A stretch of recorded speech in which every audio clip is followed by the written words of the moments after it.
Hello everybody, welcome back to a new video. So this is Branching Sickness, a Halo fan game in which the you are a hazmat marine fighting against the flood. So right here, I'm gonna go over the update since I just started. Oh, shout out to all my trans homies out there. You're loved and accepted and totally welcome in this channel. If anyone says otherwise, you can unsubscribe and leave. I don't care. Anyway, Branching Sickness Quarterly Update, Fall 2024. Oh, that reminds me. Happy Halloween, everybody. And dinosaur fact for you. Did you know Ankylosaurus, or I guess Bumpy from Camp Cretaceous, doesn't actually look like that? Saurian has a way better Ankylosaurus model, but did you know the armor, the osteoderms, are specifically placed to deter Tyrannosaurus bites? So that means that the teeth cannot get a good grip into the armor or the skin or anything like that. So it couldn't really crush Ankylosaurus too well. That doesn't mean it didn't happen to hunt them. It just means that Ankylosaurus itself, its armor plating, not armor plating, sorry, the little armor osteoderms, the little bumps, the bony armor, was specifically placed to stop it from getting a good grab onto it. And for some reason, people think Giganotosaurus, or I guess a Gigantosaurus, if you want to be like that, Giganotosaurus could bite onto Ankylosaurus when it really could not. And also, they also think that Giga could flip over Anky. No, it's a very heavy animal. Like, it would be trying to flip over a tank with your head. It's not going to work. T-Rex could probably do it. It has some strong head muscles, but like neck muscles too. But it'd probably have to grab a hold onto the head. And Ankylosaurus is really good at turning because of its low center and its limb placement. Anyway, getting off topic. The osteoderms are specifically placed to stop T-Rexes from getting a good bite on and crushing them. Not saying that it didn't happen, because we do have an ankylosaur relative called Tarchia, I believe it's pronounced, or Tarkia. I'm sure someone will correct me in the comments, in which case feel free. And Tarbosaurus, a specific Tarbosaurus individual, preferred Tarkia. They liked eating those armored ankylosaurs, which is pretty cool that we know that. Right, so the branching sickness update, I should probably go on to that. The quarterly update, fall 2024. Hi all, great to be speaking with you all after another 3 months of great work performed by the Branching Sickness team. This project update, I wanted to pull back on the curtain on our audio team to understand what you will be hearing while playing Branching Sickness, as well as take a deeper look into some of the cool details the art team has been implementing recently. Throughout this project update, our audio lead for the project, sound guy Michael, hello Michael, will be talking to you as well, giving his direct perspective to each topic discussed, ensuring what his team has been striving to achieve. His words will be bolded and italicized so that they are easy to pick out, so be sure to pay special attention to those. Let's dive in. What the heck is a kilometer? Anyway, audio settings, the North Star. At the end of 2022, as the team regrouped to move forward with the new programming and implementation of direction for the project as a whole, talked briefly in the first project update of the year. From an audio perspective, we made the decision to continue to move forward with FMOD, FMOD, middleware software to handle almost all of our audio implementation, outside of giving audio designers a much more detailed control of the audio as it is presented in the game. FMOD additionally provides a UI and UX experience that is more familiar to audio designers, which frees them from the burden of having to navigate our ever-growing C++ and Blueprints library. Below you can see an example of the Branching Sickness FMOD. I feel like I'm trying to say Gmod, but it's like the alternate universe version. Alternate dimension, I guess. Alternate universe. interface, and the implementation of the ambient audio of our UNSC fusion coil. Is the fusion coil like a battery? Do they ever explain that in Halo? I'm gonna have to look that up. I'm gonna have to look that up at some point.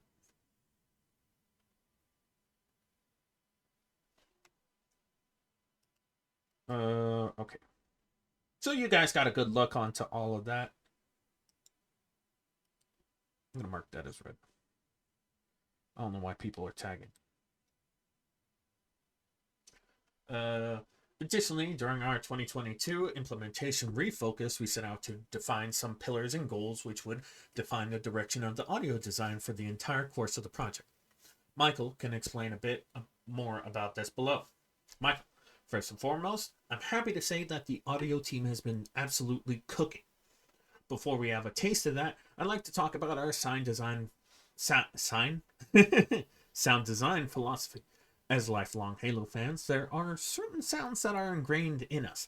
The warm hum of the fusion coil, the metallic crackle of the battle rifle, and the glorious sheen of the plasma rifle.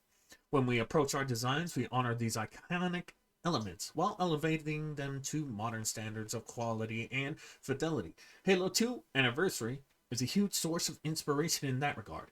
Other sources of influence include Alien Isolation, Dead Space, and Battlefield. We're shooting for gritty, realistic, and faithful soundscape. For a gritty, realistic, and faithful soundscape that feels both familiar and distinct. With that said, I invite you to immerse yourself in the sampler we have prepared for you today. We hope you enjoy the journey through sound as much as we've enjoyed creating. So I'm going to do the fire and then the goat. Audio, up close and personal. When developing games from the first-person perspective, the highest priority is making sure the immediate player experience is the highest detailed, and then work out from there. For us, this means nailing how weapons not only sound at a base level, but making sure these weapon sounds are reactive to the environment around the player. Below, Michael digs into the details of this work, including some examples pulled directly from its implementation in Engine. Michael, for our spatial audio system, we are using a convolution of reverbs and impulse responses. In short, this allows us to take a signature from a real space and apply it to our sounds dynamically. Here's an example of me gathering a desert impulse response and the result inside game.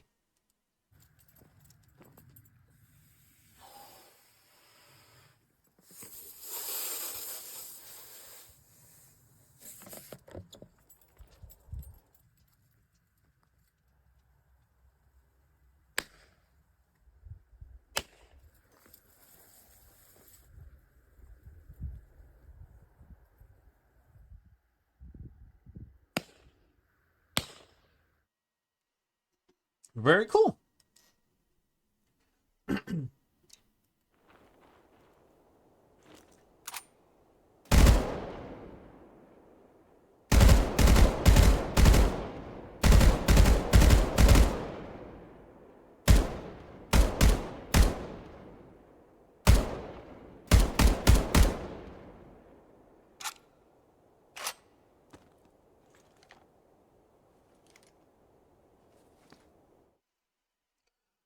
So you get a single fire mode for the battle rifle. That's very cool. I've actually been asking for that for ages from Infinite, and it hasn't happened. But as you can tell, I'm a very big Halo fan. And honestly, I kind of prefer the battle rifle when it can change modes, because that, because you could kind of go DMR and then back to battle rifle mode. You know what I'm talking about? But it's very cool, very cool. For comparison, here is the same weapon in an indoor firing range and in space.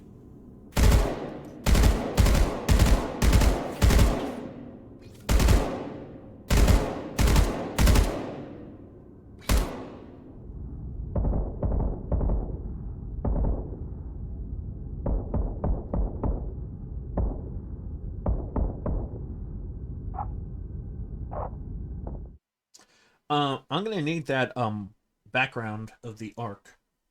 Pretty please. I will use it as a desktop paper.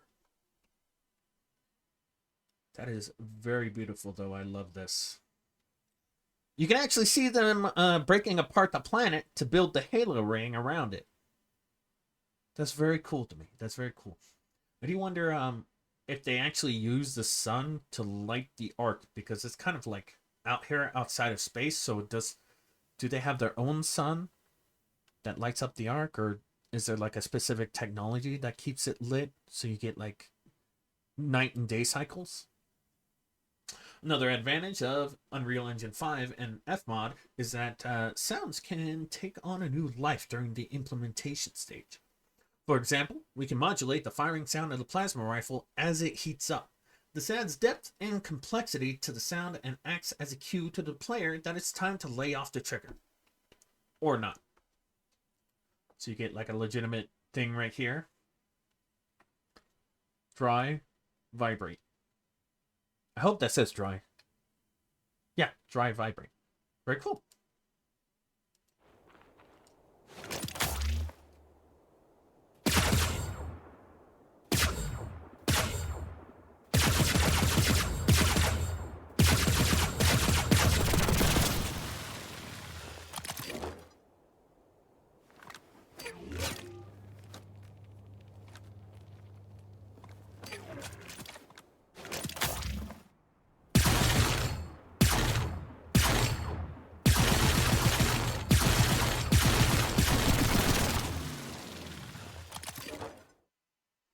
From what I remember, the Brute Plasma Rifle in Halo 2 was, it did more damage, but it also shot less because it's basically using a lot more heat. Which is really cool that we still see that. It's like a heavier sounding plasma weapon. Very cool. Audio sounds from the crypts and other places. At the same time as we continue to implement sounds occurring in the first person perspective, the team has begun investigating the sounds of the environments inside of Branching Sickness. Michael, with Halloween approaching, we figured that it was the perfect time to show off our hauntingly beautiful ambiences. Turn the lights off and wear your headphones, if you dare.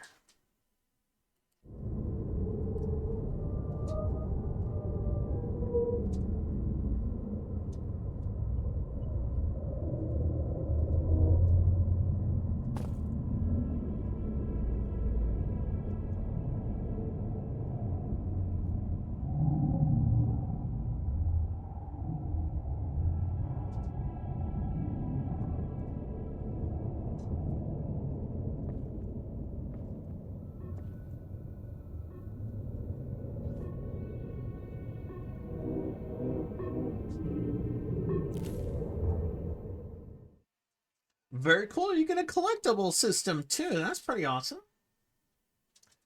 Wait, Michael, how did you get in there?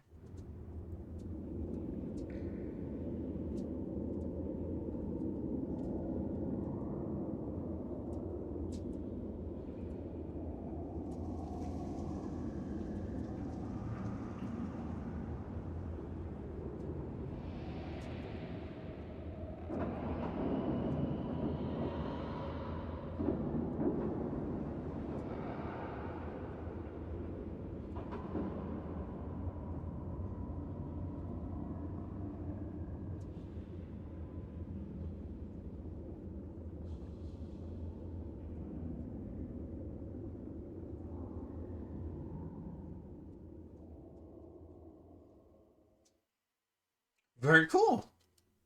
I was hoping with since Halo Infinite was set on Zeta Halo, which those of you who are in the know, you know, but those of you not in the know, Zeta Halo or Zeta Halo, I guess, was the most infamous Halo ring because the Forerunners would torture humans on it, but also the Flood had taken over the ring, but instead of infecting the Forerunners on it, they let them continue doing their thing, which is a little upsetting. We didn't see the Palace of Pain or anything like that or in Halo Infinite, but I'm hoping in a future title we'll be able to see that.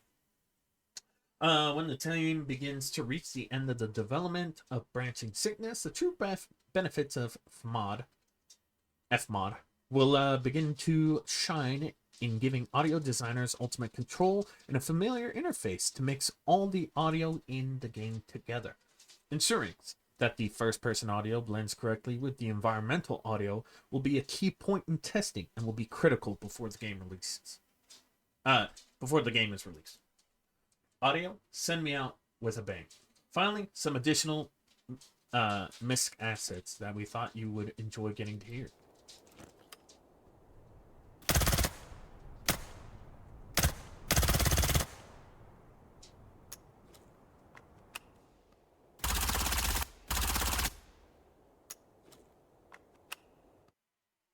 Oh, beautiful. I love that.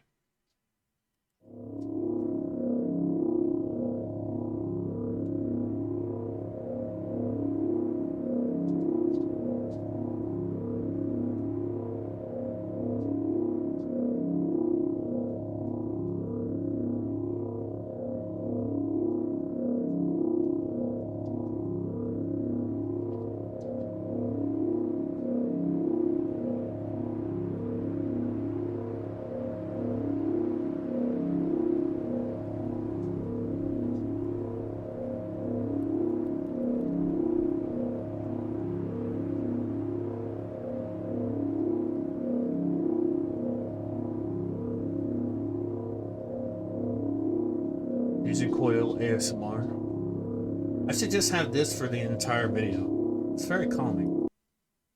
Thanks, Michael. There's going to be plenty more to show off later, but for now, let's move into the back half of our update, setting course for the finish line. From the beginning of 2022 up until the middle of this year, development was in a place where there were still doubts if the team was going to be able to even create a first-person shooter game that would be acceptable to our own standards.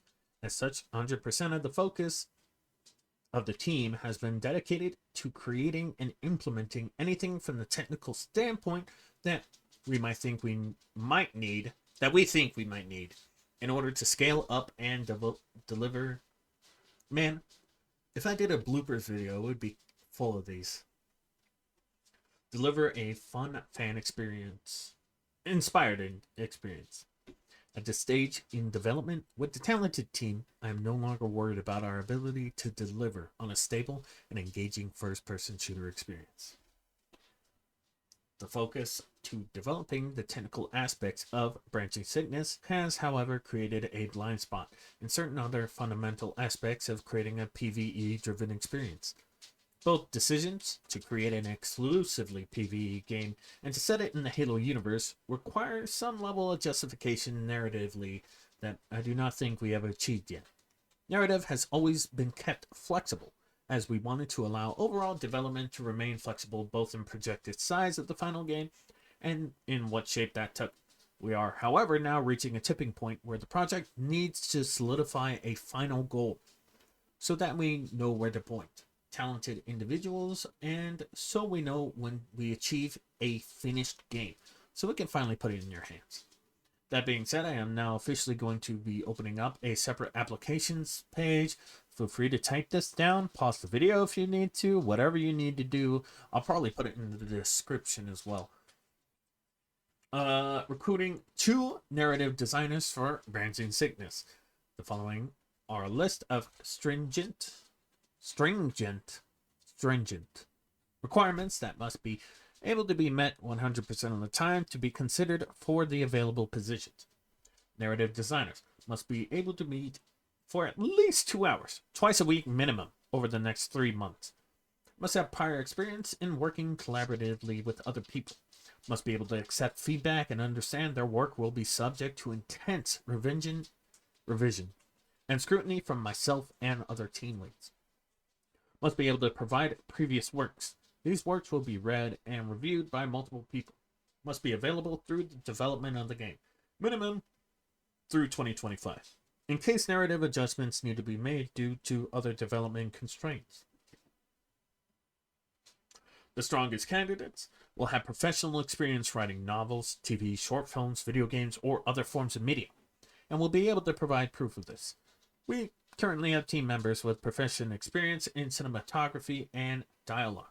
Should be able to flexibly Adapt different ideas based on whatever format or genre that branching sickness takes. We'll obviously have a strong passion for the universe. This is the one position that I take most seriously outside my own and the art direction of the project. Please try to understand that this will set the tone and will determine the future of how this project moves forward. This is why I must treat it as such. Aside 45 hours after this project update is posted, I will be opening up the community questions section, which you can now see right here. They opened it up like 10 minutes ago, I'm pretty sure. 10 minutes before I even started getting ready for this video. So I can answer any questions about this project update or previous project update content. This one topic that we will not under any circumstances answer or even acknowledge is anything surrounding Halo Studios and their switch to Unreal Engine. Which, by the way, wonderful that Halo Studios is doing that. Hopefully Microsoft can stop putting the pressure on them. Honestly, Halo Infinite had a lot of cool concepts that would have been better in game, but Microsoft said no to all of those. So that's why you see concept art of the Arbiter in its own campaign, but then in Halo Infinite you only have Chief and Brohammer and all of that. It's kind of upsetting to me because I want some more Elite content. I was a playable Elites guy. I love playable Elites. I want another campaign set in the Halo universe with Elites, and I'm not getting it, and that's a little upsetting to me. Just a little bit though. I wouldn't flame. Do not flame anyone who works at Halo Studios or Microsoft for this. Guys, come on. We're all adults here. At least I hope you're adults watching my content. If you aren't, why are you watching my content? And follow-up question, why would you watch a Halo horror fan game content thing specifically when Flood is like body horror plus infections plus cosmic horror all in one go? Very confusing. Anyway, don't flame anyone who works at 343 or sorry, Halo Studios or Microsoft, because Microsoft has had questionable decisions as of late. So hopefully with the Halo Studios switch, they'll be able to lean back and let Halo do its own thing again. Which Microsoft had a heavy hand in Halo 5 and Halo Infinite, but not in Halo Wars 2, which is very confusing to me. Anyway, continuing on. Halo Studios, the official stance of the project and this team is that we are extremely excited for the future of Halo. We wish nothing but the best going forward for Halo Studios and any/all games they are currently working on now or in the future. We will not elaborate on any of this further. Good on you. I have the same stance. I hope the future of Halo looks bright. And Microsoft can finally take its boot off of Halo's throne. Conclusion and recruitment. Thanks everyone for stopping by once again. Again, the team would like to extend deep gratitude for your continued patience as we continue to work and develop the best game we can possibly make. Be sure to get the word out and let people you know that we are always actively looking for and reaching out to people to join this project via our team application, which will be right here. Feel free to look through all of this right here, all of this. In case you have one of those, feel free to head to this form. We are currently looking for 3D character artists, AI programmers, VFX artists, audio programmers familiar with Unreal Engine, texture and material artists. And happy Halloween project update day, and I guess an app of the community members. So, hope you guys enjoyed the video, even if you didn't, that's perfectly fine. It's a very lengthy update, which I like. I love lengthy updates. I love updates in general. I love doing update content. It's very fun. It's very fun. I know a lot of people think, oh my god, what am I trying to say? I know a lot of people are just like totally weird with update content, but honestly, I don't mind it. I don't mind it. I think a lot of us could just, sometimes you just gotta lean back and let the project develop. On the other hand, the Isle, please, guys, it's been nearly 10 years. Nearly a decade up to this point. Come on. Start listening to your community just a little bit. Not like at top of source, guys. I mean people with legitimate concerns. because the balancing in that game is very odd. I'd also like to shout out the Wings of Dawn. There's also a cool game coming out called Echoes of Extinction, I believe. Looking forward to that. I'm probably gonna also do the Ecos La Brea stuff. I might do recordings of that because that actually looks pretty cool. I will leave a link to the trailer for that in the description. So if you like Roblox, I might do some Roblox content in the future, but like it'd probably be only paleontology or alien themed. It probably won't be like, oh, Halo but Roblox, or like, oh, Wars but Roblox or something like that. It'd probably be more like, oh, hey, La Brea Tar Pits, or hey, Sonaria, or hey, this cool dinosaur game that looks really cool.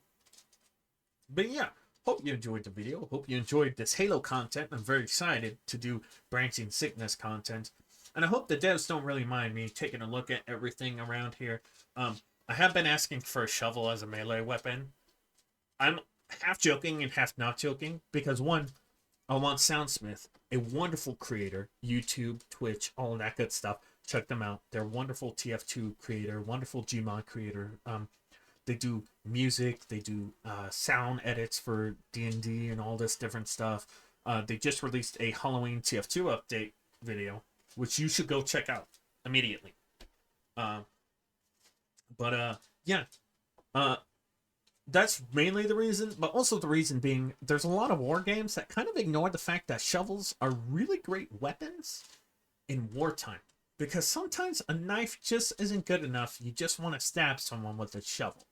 In which case, I totally welcome that. I would love to have a shovel as a weapon in this game. It might not happen. It might never happen. But I would totally love it. And if it does happen, then woohoo! If it doesn't happen, then that's totally okay. It's whatever. Please don't bug the mod creators for a shovel. That's my job. It's my job. No one else can do it. You're all grounded from. I'm just kidding. But seriously though, don't bother people with things like that. But yeah. Sorry about that. I had some technical difficulties, so we're back up and running. But yeah, hope you guys enjoyed the video. Even if you didn't, that's perfectly fine, you know. But yeah, I hope to be covering this in the future, and I'd love to, you know, I'd love to play this game someday and record it, and I hope you guys enjoy it, because we are sorely missing a Halo horror game right now. But yeah, I'll catch you in the next one, and have a good one. Peace.